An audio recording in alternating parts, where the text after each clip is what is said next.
नमस्कार. श्री स्वामी समर्थ. जय जय स्वामी समर्थ. अवधूत चिंतन श्री गुरुदेव दत्त. श्री गुरुचरित्र कथा अमृत अध्याय 13. श्री गुरूंचे कारंजा नगरी भिरागमन व विप्रोदर व्यथा निवारण. नामधारक सिद्धांच्या चरणांना वंदन करून म्हणाला, गुरुदेव, तुम्ही तर माझ्यासाठी संसार सागर तारक आहात. तुम्ही दाखविलेल्या ज्ञानप्रकाशाप्रमाणे माझे मन शांत आणि स्थिर झाले आहे. तुम्ही आत्तापर्यंत सांगितलेले श्री गुरुचरित्र अमृत सेवन करूनही माझी श्रवणतृष्णा अधिकच वाढली आहे. ती शमविण्यासाठी तुम्हीच समर्थ आहात. ज्याने कधी स्वप्नातही ताक पाहिले नाही, त्याला जर दुधाने भरलेले भांडे मिळाले तर त्याची जशी अवस्था होईल तशी माझी अवस्था झाली आहे. महाराज, आपले माझ्यावर अनंत उपकार आहेत. त्यांची परतफेड मी जन्मोजन्मी करू शकणार नाही. श्री नृसिंह सरस्वतींविषयी मला आणखी विस्ताराने सांगा. गुरुदेव नृसिंह सरस्वती प्रयाग क्षेत्री असताना त्यांनी माधव सरस्वतींस दीक्षा दिली असे आपण सांगितले, परंतु ते पुढे सांगण्याची कृपा करा. नामधारकाची ही जिज्ञासा पाहून सिद्धांना अतिशय आनंद झाला. त्यांनी नृसिंह सरस्वतींचे चरित्र सांगण्यास सुरुवात केली.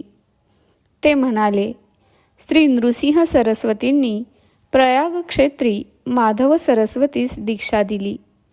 त्यानंतर ते काही काळ तेथेच राहिले. त्यांची ख्याती सगळीकडे पसरली. अनेक जण त्यांचे शिष्य झाले. त्यांनी माधव सरस्वतींसह 7 जणांना संन्यास दीक्षा देऊन त्यांच्यावर अनुग्रह केला. हे सर्व शिष्य मोठे प्रज्ञावान आणि स्वामीनिष्ठ होते. बाळ सरस्वती, कृष्ण सरस्वती, उपेंद्र सरस्वती, सदानंद सरस्वती, ज्ञानज्योती सरस्वती आणि सिद्ध असे 7 शिष्य होते. त्या शिष्यांना बरोबर घेऊन श्री नृसिंह सरस्वती दक्षिण यात्रेला निघाले. अनेक तीर्थक्षेत्रांचे दर्शन घेत घेत ते आपल्या जन्मगावी म्हणजे कारंजास आले. ते आपल्या आईवडिलांना आणि भावंडांना भेटले. त्यांच्या आगमनाने सगळ्या गावाला अतिशय आनंद झाला. श्री नृसिंह सरस्वती म्हणजे साक्षात श्री दत्तात्रेयच आहेत अशीच सर्वांची दृढ श्रद्धा होती. लोकांनी आपापल्या घरी त्यांची मोठ्या भक्तिभावाने पूजा केली. त्यांच्या आईवडिलांनाही मोठ्या भक्तिभावाने पूजा केली. आईला गतजन्माची आठवण झाली. आपण केलेली प्रदोष पूजा फळास आली असे तिला वाटले. ती आपल्या पतीला म्हणाली, मी गतजन्मी परमज्ञानी व विश्ववंद्य असा पुत्र मला व्हावा अशी श्रीपाद श्री वल्लभांना प्रार्थना केली होती. त्यांनीच मला भगवान शंकराची आराधना आणि प्रदोष व्रत करण्यास सांगितले व तुझी इच्छा पूर्ण होईल असा आशीर्वाद दिला होता. तो त्यांचा आशीर्वाद या जन्मी सफल ठरला. श्रीपाद श्री वल्लभांचा माझ्याच पोटी अवतार झाला होता. माधव व अंबा यांनी श्री नृसिंह सरस्वतींच्या चरणी मस्तक ठेवून प्रार्थना केली, तू आमचा उद्धार कर. त्यांनी अशी प्रार्थना केली असता श्री नृसिंह सरस्वती म्हणाले, पुत्राने संन्यास घेतला की त्याच्या 42 कुळांचा उद्धार होतो. त्यांना शाश्वत अशा ब्रह्मलोकाची प्राप्ती होते. त्यांच्या कुळात आणखी जे जन्म घेतात त्यांनाही ब्रह्मलोकाची प्राप्ती होते. पूर्वी कोणी नरकात गेले असतील तर त्यांनाही ब्रह्मलोकाची प्राप्ती होते. म्हणूनच मी संन्यास घेतला. तुम्हाला सुद्धा ब्रह्मपदाची प्राप्ती होईल. तुमचे पुत्र शतायुषी होतील. तुम्हाला पुत्र पौत्र पहावयास मिळतील. शेवटी तुम्ही काशी क्षेत्री देह ठेवाल. काशी क्षेत्र मुक्तिस्थान आहे. तुम्ही कसलीही चिंता करू नका. माधव आणि अंबा यांना रत्नाई नावाची कन्या होती. ती श्री स्वामी नृसिंह सरस्वतींच्या पाया पडून म्हणाली, स्वामी, माझा उद्धार करा. मी या संसार सागरात बुडाले आहे. संसारातील त्रिविध तापांची मला भीती वाटते. संन्यास घेऊन तपश्चर्या करावी असे मला वाटू लागले आहे. तिने अशी विनंती केली असता श्री गुरु नृसिंह सरस्वती म्हणाले, स्त्रियांनी आपल्या पतीला शिवस्वरूप मानून त्यांचीच सेवा करावी. त्यासाठी संसार त्याग करण्याची गरज नाही. वेदशास्त्र पुराणांनी हेच सांगितले आहे. म्हणून तू संसारच कर. श्री गुरूंनी असे सांगितले असता रत्नाई म्हणाली, गुरुदेव, आपण त्रिकाल ज्ञानी आहात. भविष्य भूत सर्व काही जाणता. म्हणून माझे प्रारब्ध काय आहे ते मला सविस्तर सांगण्याची कृपा करावी. रत्नाईने अशी विनवणी केली असता श्री गुरु म्हणाले, तुला तपश्चर्या करायची असली तरी तुझे संचित पाप मोठे आहे व ते तुला भोगावेच लागणार आहे. तू पूर्वजन्मी एका गायीला लाथ मारली होतीस. तू शेजारच्या पतिपत्नींमध्ये भांडण लावून दिलेस. या पापकर्मामुळे तुझ्या सर्वांगाला कुष्ठरोग होईल. तुझा पती तुझा त्याग करून तपश्चर्येला जाईल. तुझे सर्वांग कुष्ठरोगाने नासेल. मग तुला माझे दर्शन घडेल. मग तू दक्षिणेकडे भीमा अमरजा संगमावरील गाणगापूर क्षेत्री जा. त्या संगमाला पापविनाशी तीर्थ असे म्हणतात. त्या तीर्थात स्नान केलेस की तुझे सर्व पाप नष्ट होईल. तू पापमुक्त होशील. रत्नाईला असा उपदेश करून श्री गुरु आपल्या शिष्यांसह दक्षिणेकडील त्र्यंबकेश्वर क्षेत्री गेले. येथेच गोदावरी नदीचा उगम आहे. या तीर्थक्षेत्राचे महात्म्य फार मोठे आहे. पुराणात ते विस्ताराने सांगितले आहे. ते मी तुला थोडक्यात सांगतो. ते लक्षपूर्वक ऐक. असे सांगून सिद्धयोगी नामधारकाला गोदा महात्म्य सांगू लागले. भगवान शंकरांनी गंगेला आपल्या जटामुकुटात धारण केली होती. त्यावेळी गौतम ऋषींसह अनेक ऋषीमुनी तपस्वी त्र्यंबकेश्वर क्षेत्रात तपश्चर्या करीत होते. ते सर्वजण उदरनिर्वाहासाठी भातशेती करीत असत. एकदा त्या सर्वांनी विचार केला, भगवान शंकराच्या मस्तकावरील गंगा जर या क्षेत्री आणली तर शेतीला भरपूर पाणी मिळेल आणि त्यामुळे सर्व लोकांचे कल्याण होईल. पण ती गंगा कोण आणू शकेल? हे कार्य मोठे कठीण आहे. गौतम ऋषी भगवान शंकरांचे परमभक्त आहेत. ते महातपस्वी आहेत. त्यांनाच हे कार्य करणे शक्य आहे. पण त्यांच्यावर काही संकट आल्याशिवाय ते हे काम करणार नाहीत. असा विचार करून त्या ऋषींनी आपल्या योगबळाने दुर्वेपासून एक मायावी सवत्स गाय निर्माण केली. ती गाय गौतम ऋषींच्या भातशेतीत सोडली. तिला घालवून देण्यासाठी गौतमांनी दर्भाची एक काडी तिच्या दिशेने फेकली. अन्य ऋषींच्या योगबलाने त्या काडीचे शस्त्र झाले. त्या शस्त्राच्या आघाताने ती गाय तडफडून मेली. गोहत्या म्हणजे महापाप. ते गौतमांच्या हातून घडले. त्यांनी अन्य ऋषींना त्याविषयी विचारले असता ते म्हणाले, तुम्ही गंगा नदीला पृथ्वीवर आणा. तिच्या पाण्यात स्नान केल्याशिवाय तुम्ही पापमुक्त होणार नाही. मग गौतम ऋषींनी ते मान्य केले व त्यांनी कठोर तपश्चर्या करून शंकरांना प्रसन्न केले. प्रसन्न झालेले शंकर हवा असेल तो वर माग असे म्हणाले. तेव्हा गौतम ऋषी म्हणाले, भगवंता, तुझ्या मस्तकावरील गंगा मनुष्यांच्या पापक्षालनासाठी या त्र्यंबक क्षेत्री प्रकट कर. शंकरांनी तथास्तु असे म्हणून आपल्या मस्तकावरील गंगा अंशरूपाने त्र्यंबक क्षेत्री अवतीर्ण केली. गौतमांच्या तपश्चर्येने ती अवतीर्ण झाली, म्हणून तिला गौतमी असेही म्हणतात. गौतमी म्हणजेच गोदा. तिला दक्षिणगंगा असेही म्हणतात. या नदीत स्नान केले असता मनुष्य पापमुक्त होतो, असे या नदीचे थोर महात्मा आहे. माधवारण्य स्तवन करीत म्हणाले, अहो जगद्गुरू, आपण साक्षात त्रयमूर्तीचा अवतार आहात. आपण लोकांना सामान्य मनुष्य वाटता, पण आपण खरोखर परमपुरुष जगज्योती आहात. आपण लोक उद्धारासाठी या भूमीवर अवतरला आहात. आज मला आपले चरणदर्शन झाले. मी खरोखरच कृतार्थ आणि धन्य झालो. माधवारण्यांनी केलेल्या स्तवनाने श्री गुरु प्रसन्न झाले. ते म्हणाले, तुझी तपश्चर्या सफल झाली आहे. तुला ब्रह्मलोकाची प्राप्ती होईल.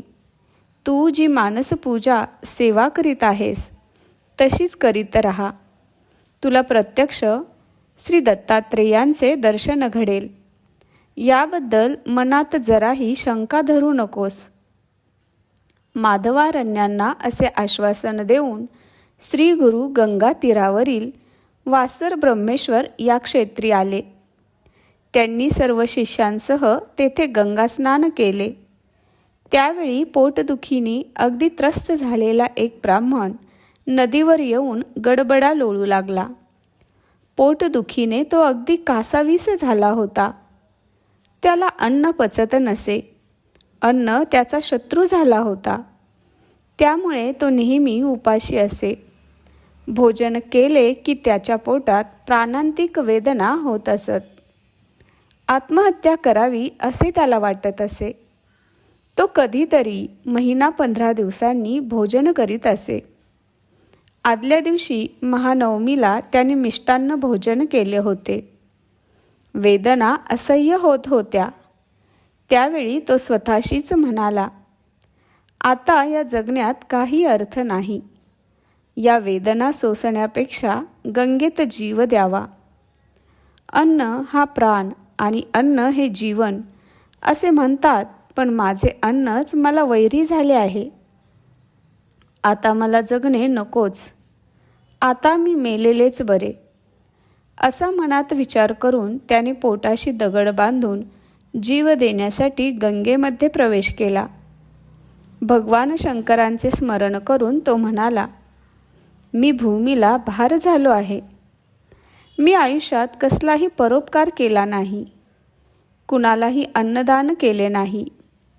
यापूर्वीच्या जन्मात मी जे कर्म केले आहे त्याचेच हे फळ मी भोगतो आहे. मी ब्राह्मणाच्या तोंडचा घास हिरावून घेतला. गोहत्या केली. कुणाचा तरी विश्वासघात केला. पुंज अर्धवट केली.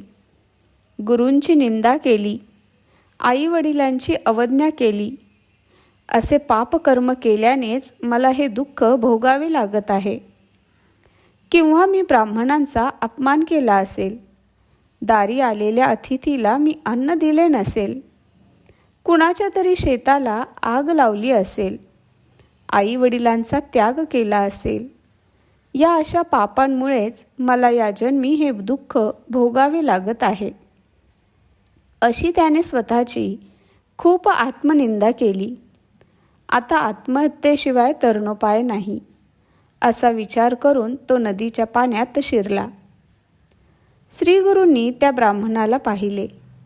त्यांनी त्याला आपल्या शिष्यांना पाठवून बोलावून घेतले. मग श्रीगुरू त्याला म्हणाले, अरे, आत्महत्या हे महापाप आहे. तू कशासाठी आत्महत्या करीत आहेस? मला सगळे काही सविस्तर सांग. त्या ब्राह्मणाने आपल्या पोटदुखीबद्दल सर्व काही सांगितले. ते ऐकताच श्री गुरु म्हणाले, तू कसलीही चिंता करू नकोस. तुझे दुखणे गेलेच असे समज. माझ्याजवळ यावर औषध आहे. आता तू पोटभर जेवू शकशील. तुझे पोट दुखणार नाही. कसलीही शंका मनी धरू नकोस. हे ऐकताच त्या ब्राह्मणाला अगदी हायसे वाटले. त्याचवेळी तेथे एक ब्राह्मण आला. तो ग्रामाधिकारी होता. तो श्रीगुरूंना वंदन करून म्हणाला, स्वामी, आज आपले दर्शन झाल्याने मी पावन झालो. श्रीगुरूंनी त्याची विचारपूस केली तेव्हा तो म्हणाला, मी कौंडिन्य गोत्री आपस्तंभ शाखेचा ब्राह्मण असून माझे नाव सायनदेव आहे. मी कडगंची गावचा रहिवासी असून पोटासाठी सेवा चाकरी करतो. मी एका यवनाकडे चाकरी करीत असून 1 वर्षापासून या गावाचा अधिकारी म्हणून काम करतो. आज आपले दर्शन झाले, मी धन्य झालो.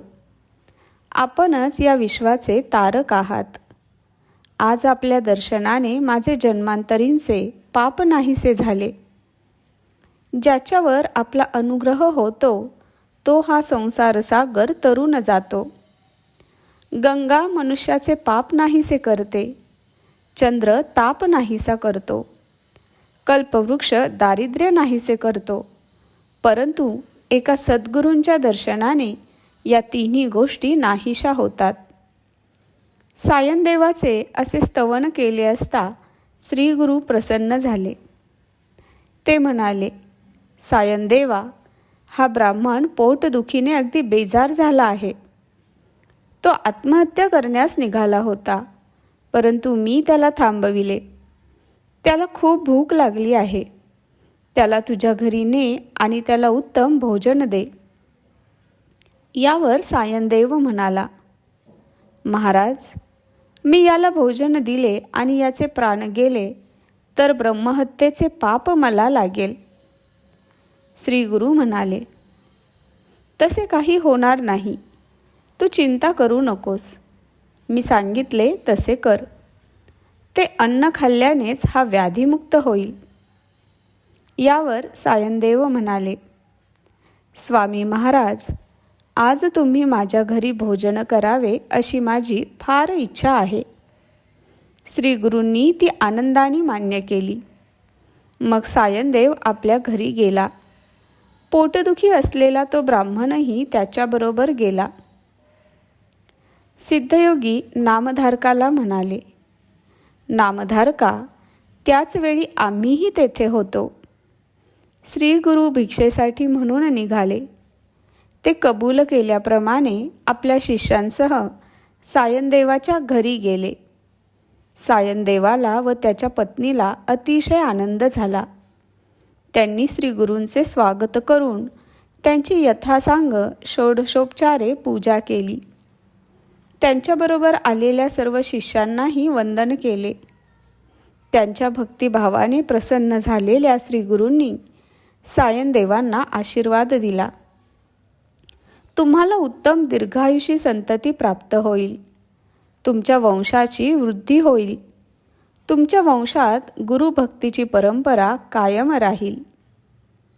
या वरदानाने सायनदेवास आणि त्याची पत्नी जावई यांना अतिशय आनंद झाला.